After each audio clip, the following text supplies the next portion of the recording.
चलिए तो नमस्कार दोस्तों, स्वागत है आपका स्मार्ट स्टडी यूट्यूब चैनल पे। जैसा कि आज आरपीएफ एसआई एग्ज़ाम था, है ना? जिसका फर्स्ट शिफ्ट हो चुका है और आज के जितने भी क्वेश्चन हैं वो आपके एग्ज़ाम में जो पूछे गए हैं सभी को लिया गया है, तो वीडियो को शुरू से लेकर लास्ट तक ज़रूर देख लेना।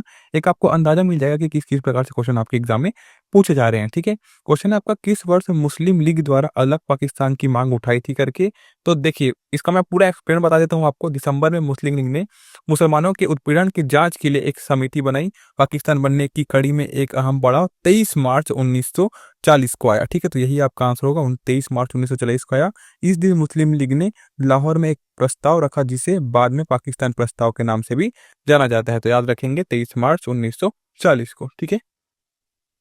वहीं पे क्वेश्चन है आपका, निम्नलिखित में से किस राज्य में सबसे अधिक जनसंख्या घनत्व है करके।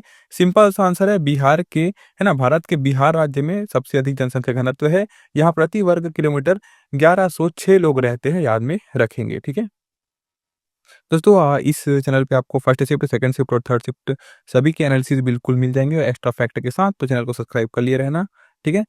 एक है आपका, निम्नलिखित में से किस क्षेत्र को हिरण की भूमि कहा जाता है करके। तो ये आपका टुंड्रा क्षेत्र को हिरण की भूमि कहा जाता है। आंसर नंबर क्या हो जाएगा? टुंड्रा क्षेत्र हो जाएगा, याद में रखेंगे, ठीक है? एक है आपका, द्रौपदी मुर्मू के भारत के राष्ट्रपति बनने से पहले कौन राष्ट्रपति थे करके। तो वो थे आपके 14 नंबर के, जो कि रामनाथ कोविंद जो कि थे, ठीक है? 14वें नंबर के थे। उनका जन्म जो कि 1 अक्टूबर 1945 में हुआ था, याद में रखेंगे। और उनका शपथ जो कि मतलब पद ग्रहण किए थे वो 25 जुलाई 2017 को किए थे, ठीक है? और वहीं पे अभी जो कि है द्रौपदी मुर्मू जो कि है 15वें नंबर की राष्ट्रपति है। इनका जन्म 20 जून 1958 को हुआ और ये अपना पदभार कब से शुरू की है?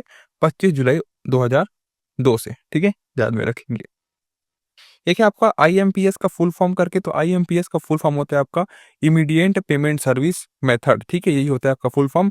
और दोनों ही फंड ट्रांसफर करने के लिए दो ये है ना, आईएमपीएस जो कि ये फंड ट्रांसफर करने के सबसे अच्छे तरीके हैं। एनईएफटी एक बेहद केंद्रीकृत भुगतान प्रणाली विधि है जो आरबीआई द्वारा संचालित की जाती है, याद में रखेंगे। तो इसको आरबीआई द्वारा संचालित किया जाता है आईएमपीएस को, यानी इमीडिएट पेमेंट सर्विस मेथड को, ठीक है?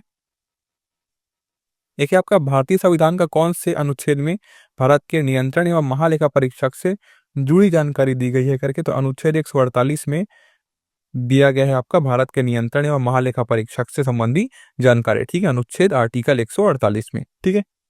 देखिए आपका, भारत के राष्ट्रपति पर संविधान के किस अनुच्छेद के तहत महाभियोग चलाया जा सकता है करके।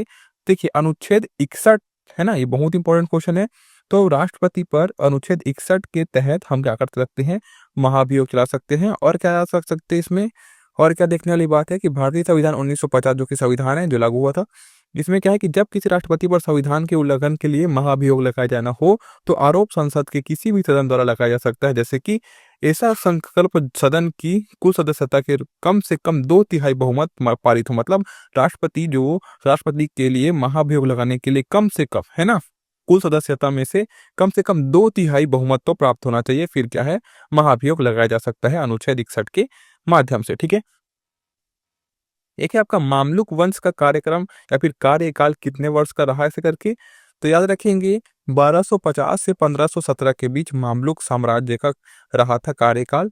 और वहीं पे हम क्या बात कर सकते हैं एक्स्ट्रा के कि इनके बीच मिस्र तथा पश्चिमी अरब पर शासन करने वाला एक साम्राज्य बना जो कि मामलुक साम्राज्य है।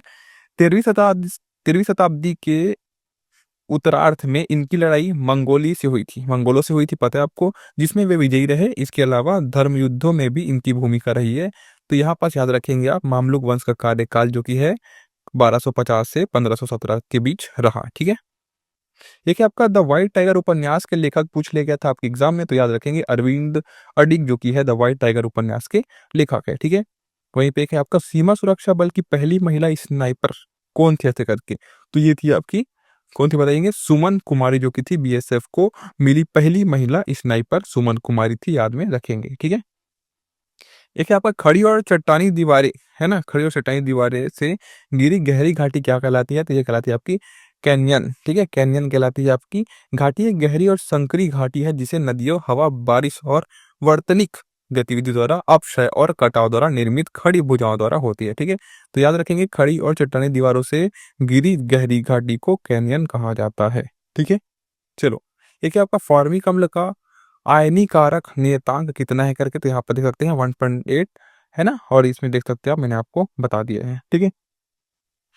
देखिए, आपका संसद ने प्रयोग की जाने वाली भाषा किस अनुच्छेद में है करके, तो अनुच्छेद 210 में इनका ज़िक्र किया गया है, संसद में प्रयोग की जाने वाली भाषा का। तो चलिए आज के लिए बस इतना ही, मैं मिलता हूँ आपको सेकंड शिफ्ट के वीडियो के साथ।